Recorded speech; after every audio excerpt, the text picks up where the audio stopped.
సమంత ఇటీవల సినిమాలో కన్నా వార్తల్లో ఎక్కువగా నిలుస్తున్నారు. సమంతకి కొందరు కోపం తెప్పించారు. దీంతో ఆమె వారిపై ఒక రేంజ్ లో ఫైర్ అయ్యారు.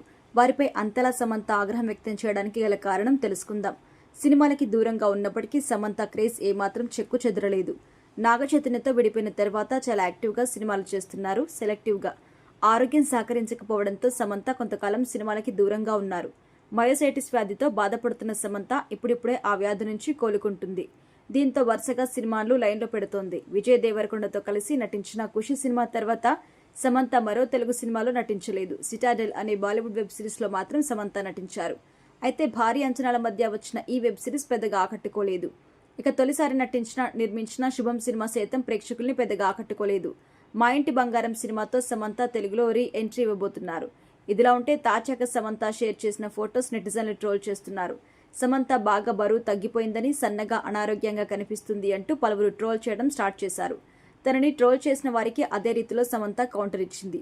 ముందుగా మీరు ఈ 3 ఫుల్లప్స్ చేయండి, అప్పుడు నన్ను ట్రోల్ చేయండి, లేదంటే కామెంట్ చేయొద్దని చెప్పి తనని ట్రోల్ చేసిన వారికి గట్టిగా సవాల్ విసిరింది. ఈ విధంగా తన శరీరంపై వచ్చిన విమర్శలకు సరైన సమాధానం ఇచ్చింది సమంత.